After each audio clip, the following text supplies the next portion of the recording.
Well, hello, gentlemen. Morning. My name is Mark Levesque. I'm with Forest Glory Ministries, and before that, I was a sales rep and a sales manager for an information company, and then I became a pastor. I was a pastor most of the time. I was a salesman, but for 7 years I was full time. Church in St. Peters, Missouri. But I left there to go on a mission field.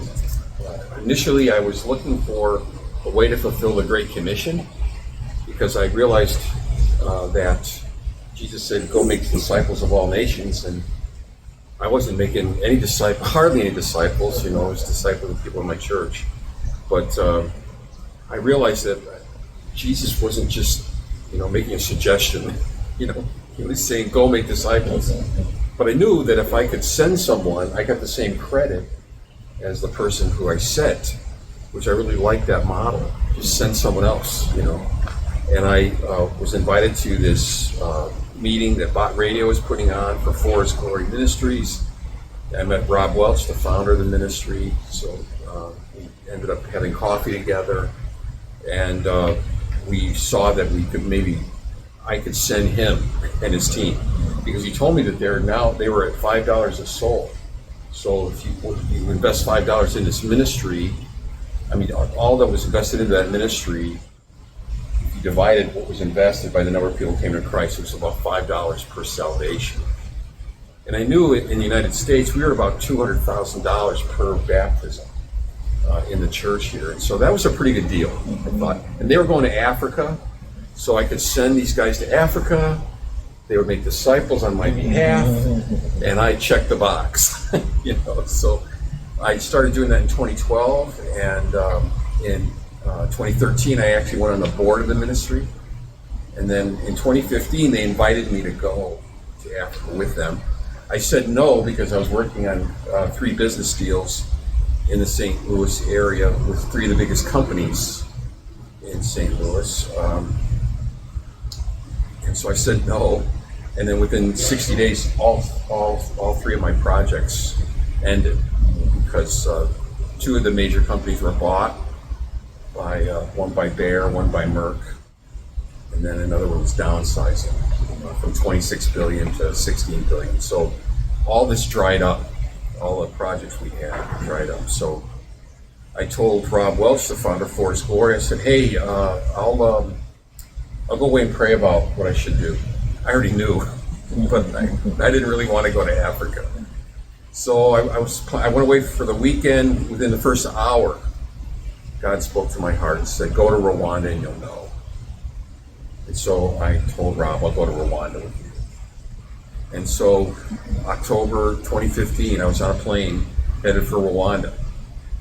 And I was sitting on the plane, and this pastor from St. Louis, a guy named David Claybrook, who I think I met through Chuck Williams, he said, "Can you train on T4T when you get in Africa at a pastor's conference?" I said, "I can't. I don't know anything about T4T." So he gave me a book. He handed me a book by a guy named Yin Kai about training for trainers, T4T. And so I started reading the book.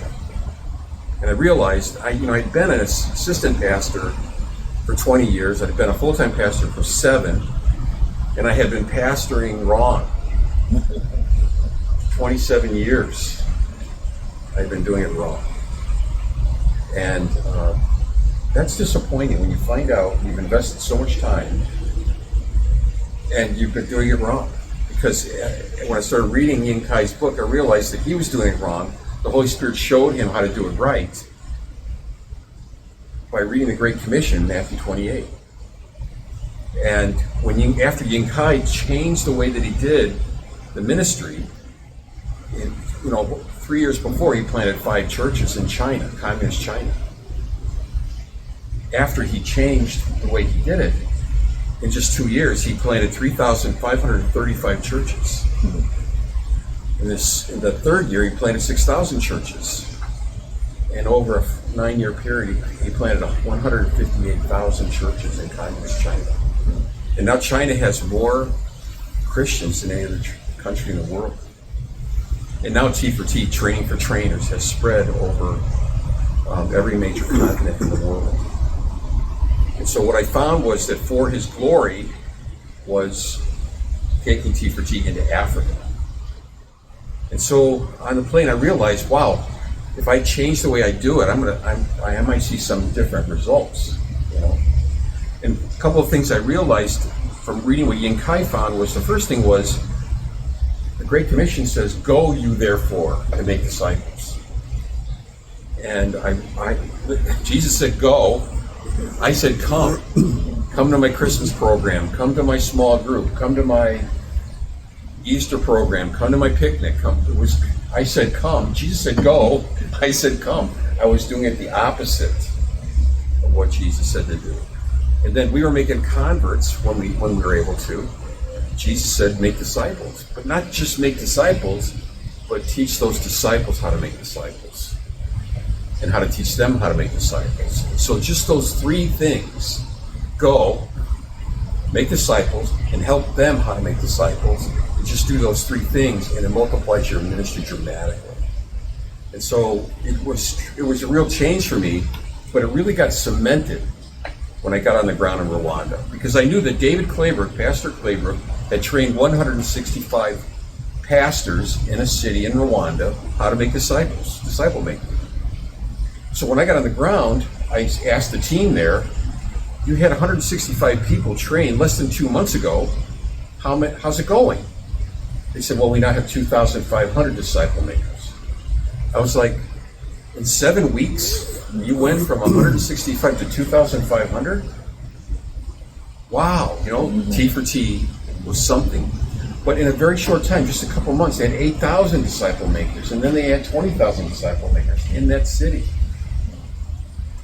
I was talking to the mayor in that city, and the mayor said, "I don't know what you guys are doing." I didn't know what I was doing yet.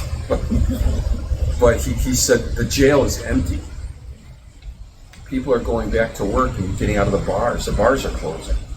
Marriages are being restored. People can stay out late at night." The actual culture of the city, the climate in the city was changing because there were so many disciples of Jesus in the city. And so it's been growing since then. So in October of 2015, we had 165 disciple makers in Africa through T4T. We now have over 4 million disciple makers in groups in T4T. So in just a matter of 10 years, less than 10 years, it's gone from 165 disciple makers to over 4 million in groups. We have over 427,000 groups or group leaders. And so the cost per soul has gone down from $5 per soul to 59 cents per soul. So almost every dollar is invested in the ministry, 2 people will come to Christ. So it's just amazing what God's doing.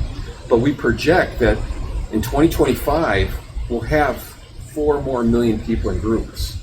And so in 2025 alone, we will have more people in discipleship groups than we've had over the last 10 years join discipleship groups. So we'll have over 8 million. And it's just growing rapidly that way. Can it work here? I'm glad you were asking that, because after I saw this in Rwanda, I came back to the States and I asked Chuck Williams, a friend of mine, "Hey, can we try this T4T model here in St. Louis?" And he said, "Sure, let's." So we started meeting every Wednesday morning at a Denny's, and it just started to grow. And with Chuck over a ministry called Ministry to Men, and the executive director, Daryl Martin, he had already seen T4T work in the Philippines. With their working it, it grew dramatically. And so Ministry to Men went from about 22 groups that they had planned over 20 years, which is great. But in a year and a half, it went to 52 groups by using T4T, by just injecting T4T into what they were doing. So it worked here dramatically. And it's working. Even if you look at Rick Warren's ministry, he has over 10,000 T4T groups under his church. And so everywhere it's been planted and it's been embraced, it bears fruit. And the reason it bears fruit, it's a rediscovery of Jesus's model. of disciple making. It's nothing new. It's just in the first 300 years, the Christian church, the people of the way, they did T4T. They didn't call it T4T, but that's what they did. And they reached the whole world in just a couple of generations. The whole world was reached. We're going to do the same in our generation. Already in this world right now, T4T or Train for Trainers, other ministries are using it. They call it something different. It's spreading all over the world right now. And so my prayer is that in my country, which I love, I mean, in Africa, it's exploding. I mean, we're having 250,000 people a month come to Christ through T4T, just with our ministry alone. I want to see it. I want to see it spread in my country. And so, any pastor listening to this right now, if you'll just inject T4T into your ministry, you're going to see fruit come. You're going to see multiplication. And so, I hope that this is our annual report. It talks about where we've been and where we're going, and what's happening now. You can see this. It'll be up shortly on For His Glory website, which is forhisglorymin.org. So you can check this out. You can see the charts that we have. This is the number of disciple makers coming, being made, and the growth, and it's also the number of people coming to Christ.